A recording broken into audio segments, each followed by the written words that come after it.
Everyone, welcome back to FPL Fran. Today's video is going to be the Game Week 35 cheat sheet.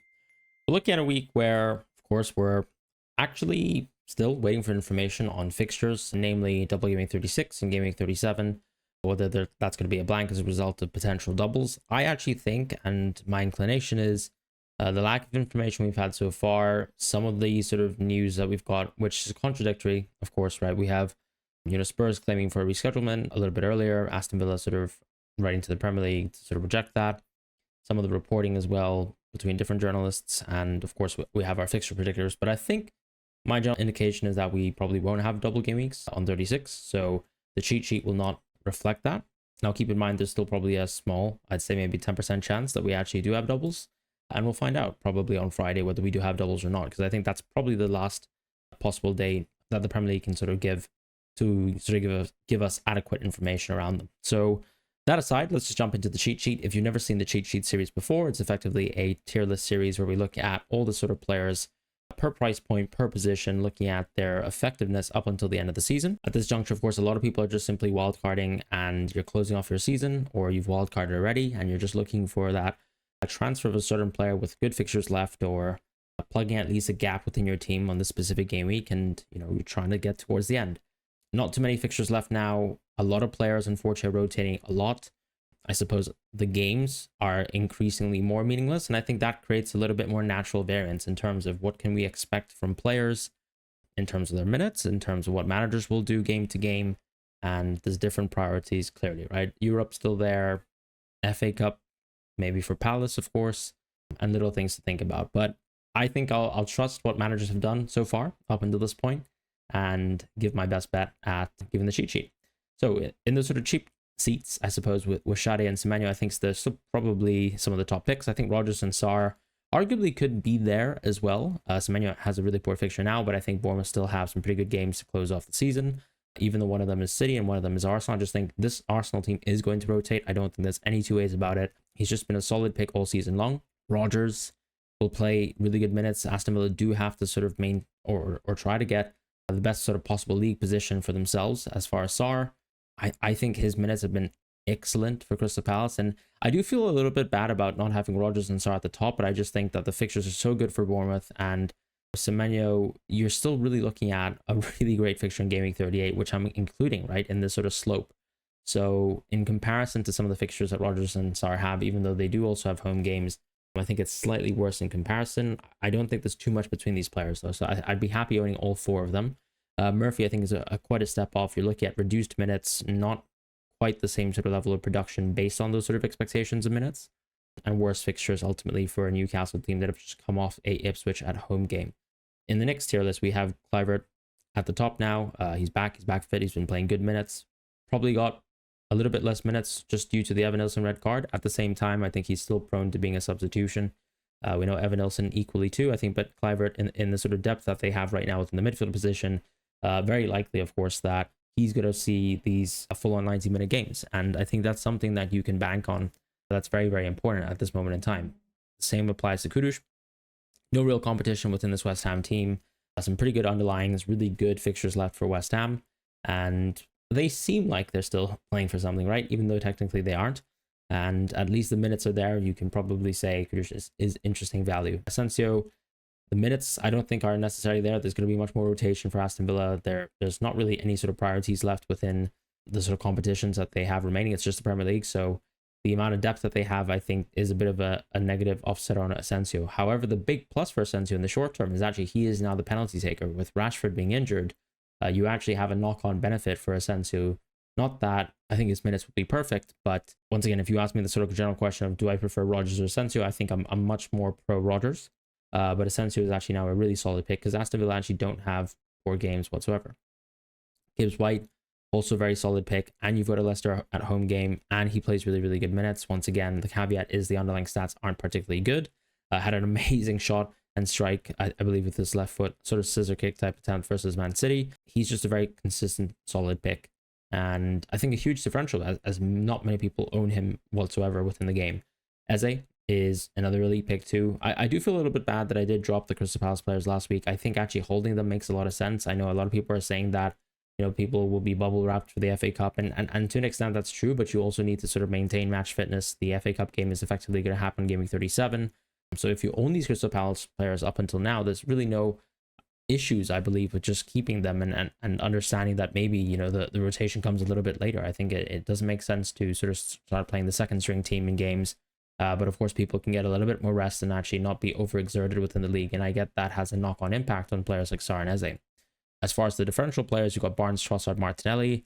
Martinelli really shouldn't be playing too many league minutes. I think it's very clear that they're going to play players like Noneri and Sterling within the league match. Not that Noneri is someone who isn't even out of the UCL sort of rotation. I think with Odegaard playing so poorly, it seems like Noneri actually has a pretty decent chance at potentially playing more Champions League football. But he needs more matches in his feet and more minutes, and I can see him playing. Even someone like Partey, for example, for this Arsenal match might actually get some minutes because he still also needs just to get some action in his legs. Marino, for example, someone who might just get rested. You'll see White play football, and I think a lot of the Arsenal changes are based on who hasn't played minutes recently, how many minutes can Arteta manage out of different players. Even if players like, let's say, Saka or Rice start, you're still dealing with a situation where they're still most likely going to come off extremely early or play really, what I would expect is probably only the 20-30 minutes within the match versus Bournemouth. So I think you can expect crazy rotation with Arsenal, and that's because honestly all they're playing for until this PSG game is over is this PSG game.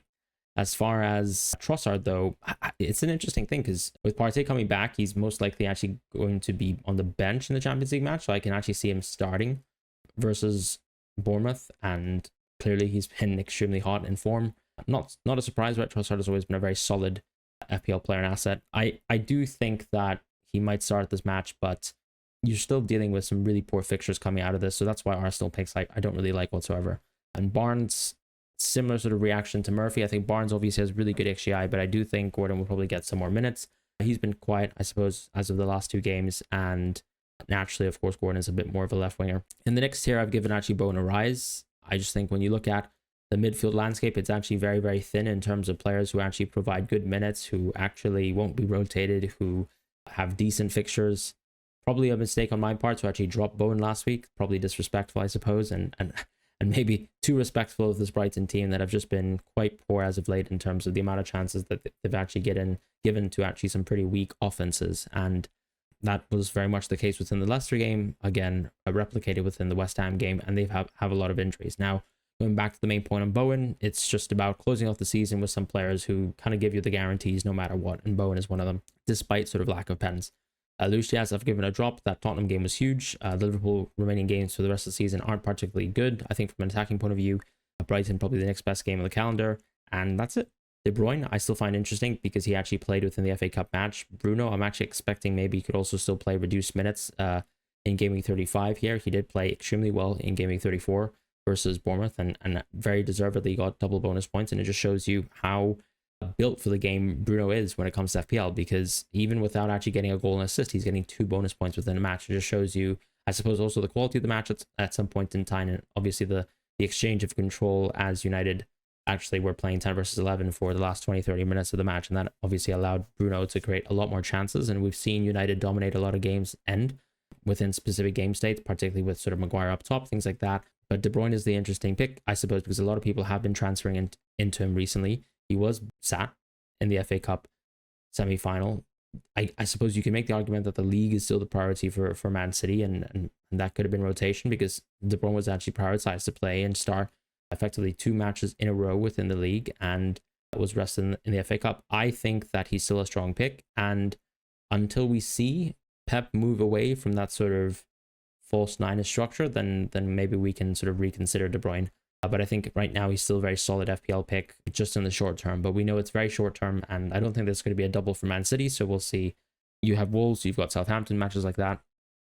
It just makes sense to kind of see those games out and then have a reassessment on whether you want to keep these City picks. If you own Triple City now, this is the best time possible. So enjoy it for what it is. And then on 37, you can probably move off to another player, especially since they will give some priority towards that FA Cup final match too. Saka gets a drop. Palmer stays, or rather Saka stays where he is, and Palmer gets a drop. Look, unfortunately, we're in a position where Palmer has just been really shocking. I still find it hard to sort of fathom how big the drop-off is, but the reality is he hasn't scored in months. Does he still have lots of tools, in theory, to success within FPL? Yes, he absolutely does. Do the markets still rate him very, very highly? Yes, somehow. And I suppose you could continuously bet against the favor of Palmer, but yeah, that's just a reflection of how shocking the state of affairs is for him and his own offensive game. Whereas Chelsea, I think, for the most part, have actually improved quite a fair bit on defense. A lot of their team ratings have sort of moved towards that direction. Attack still looks relatively flat, in my opinion. So we'll have to just continue to monitor that. And with Salah, I think he's such an easy hold for now. He is still in search of a lot of individual records, and I think he has no reason to sort of not play these games. For him, I think it's playing 90 minutes every match until the end of the season. Being an 88, 89-minute substitute, I don't think that there's going to be a significant difference to life with Salah. So I think the Tottenham match is a good indication of things, especially given the game state that they had. You know, it would have made sense, for example, for him to have been subbed off technically after he scored a goal, but I think it's evidently clear that Salah's just going to play big minutes until the season ends. Moving on to the forwards now, we have some new introductions. We have Evan Nilsson's red card overturned, which is massive for my own rolling FPL team.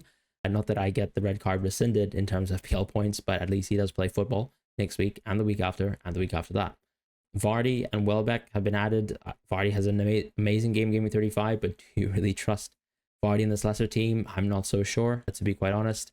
With Welbeck, he's an interesting pick, but I still think that there's a sort of age profile question. There's the Brighton depth question in terms of team strength right now. There's also as soon as João Pedro comes back, the lack of penalties, and that sort of makes him a very, very short-term pick, as short-term as the season is already. The next tier, I've actually dropped Cunha after a mega haul versus Leicester. I'm sure some people will immediately disagree, but he was playing versus Leicester, and I think we just need to give credit to games like that. You're just not going to have such an easy time against the remaining opposition that Wolves have for the rest of the season, and that's fair. Cunha's still a very, very good pick. If you own him as a rolling transfer, that's fine. I'm just suggesting the idea that I'd still much prefer Wisa and Wood to close out the season. And if you look at a player like Evan Nilsson, for example, he has one of those Leicester at home games still to go, so that's massive for him. In the next tier, we have Jackson being added, just a differential. I don't think I see that much upside in him. Unfortunately, a lot of the added picks here are really just differentials. I think the picks that we've established as top strikers are still very much the same, and unfortunately in that sort of tier of Watkins and Isak, you're not going to make that sort of lateral transfer from Isak to Watkins, despite Watkins is being a much better pick now with Rashford being out, and that's simply that. In defense, we have quite a few changes actually. We have Aguado sort of getting a drop. We have Mykolenko and Konsa, being introduced and actually getting a boost. Main reason being, with Mykolenko, you have just amazing fixtures for 35 and 37 for Everton. Yes, sure, Tarkowski is not with the team, but they still found a way to play a very compact defense, in my opinion, without having to play Keane, and that's huge. O'Brien actually played center back, and I think he was very, very solid and stand out. That sort of pairing of Branthwaite and O'Brien, I think, was perfectly fine. So I don't really see major concerns with Tarkowski being out. I think it's a bit of an overrated statement, because, as I said, Keane isn't playing football. As far as, let's say, Konsa, fixtures are just very, very solid for Aston Villa. He's just at a lucrative price point there. We might still have a small chance and a sliver of a double game week as well. With Sessegnon, it's a tricky thing, because obviously Robinson was actually out, hence why Sessegnon played the full game at that sort of left back position, and Harry Wilson started at right wing. Now, he's in clearly a hot run of form. His underlying stats have been really good. I think Marco Silva has actually mentioned that Sessegnon's played really well recently, and I think he's the type of manager who doesn't leave that kind of go unnoticed. I think there's this bit of an asterisk towards Sessegnon, but at that sort of price point, considering Fulham are such a strong team, you don't have a Southampton fixture, of course, but he's still a very interesting pick, just because of what the potential upside could be for someone who actually could start the match still in a right wing position going forwards. In the next and of course, I have to mention with Sessegnon, there is the flip side too, that he might not even start. He might still be on the bench next match, and I think we still need to deal with that sort of element of risk. So, deal with it as you please, based on sort of your own preference in terms of your minutes and your own, I guess, thoughts. I personally think he's very likely to continue starting, and we only have a few games left. But Wilson clearly has been someone that Marco Silva has really enjoyed over the course of the season, especially after he kind of got a good run of form coming off of destroying my late Flecken clean sheet many eons ago. In the next tier, we have O'Brien being added. Very much similar to the reasons of Mykolenko being added. I think he's nailed across multiple positions. He's just going to be a big part of this Everton team going forwards, regardless of, you know, players coming in and out. And so O'Brien is probably my still preferred Everton pick. I think he gets a lot more of the ball than Mykolenko too, so it's kind of nice in terms of bonus impacts and things like that. Also has genuine goal threat compared to, let's say, Mykolenko, who just isn't really productive whatsoever. Nico Williams, I still find him at the top because the underlying stats are very strong, still gets to play a sort of strong side position. We are, for the expected minutes, I'd say he's probably the player more likely than Saliba to actually stay on the field or actually start games if, let's say, Arsenal are to rotate potentially, for example, here in Game Week 35, which I think is plausible. That Saliba might be someone who actually could not play the match, but we'll see. Collins gets added because the Brentford fixtures are really, really good. Just four solid fixtures for Brentford to close out the season. Wan-Bissaka gets a bit of a boost as well. West Ham's fixtures are very nice. Nuri gets a soft drop. You've just come off of Leicester at home. Howson gets added, but the immediate fixture is quite poor still from the defensive point of view. Livramento gets a drop because fixtures are worse. Konate, same sort of logic there. League's done as well. Is there a need to sort of, I guess, maximize him? Maybe. He's still sort of the more frail player between himself and Van Dijk. There's not really any other players to play, so Konate gets a boost, and it's just a fixture sort of difference where you're coming off of Tottenham at home. Some of the remaining fixtures for Liverpool aren't particularly easy, I would say. And there's, I guess, incentive to mention that their eyes off the ball potentially. Kirkes gets added. I think the offensive threat is probably why I still hold him in higher esteem than Howson. Probably a mistake on my part to actually have not had Kirkes on the list. I also think that some of Bournemouth's clean sheets recently have been not lucky, but they've been a very solid defensive team. But I think against the sort of grain of expectation, just based on the quality of fixtures that they had in the run up. So yeah, Kirkes probably should have always been on the sheet, and that's probably my fault. Timber gets a drop because I just can't see him playing Game Week 35. That's as simple as it is. Virgil gets a drop as well. Similar sort of reasons to why I've dropped a lot of Liverpool players. Trent's off this list too. Maybe undeservedly so. We probably still need to find out exactly what's going on with Bradley. But would I be spending money to go for Trent to close out the season with those sort of fixtures? Probably not. In the goalkeeping position, to close things off very, very quickly, we have Areola getting a rise. That's just fixture driven. Sa as well getting a drop for the counter reason. You've just come off of Leicester at home, as I mentioned. With Pickford, he has standout games. So if you really need a goalkeeper transfer for whatever reason, he might actually be the best goalkeeper alongside Flecken. And then Raya Allison not too far behind, just because the quality of the defense is there, regardless of fixtures being quite tough. And that's really it for the cheat sheet. Thank you guys so much for watching this week. I hope you guys have a wonderful week ahead. Good luck to all of those who are wildcarding. I'll probably put a suggested wildcard draft on my Game Week 35 team selection video.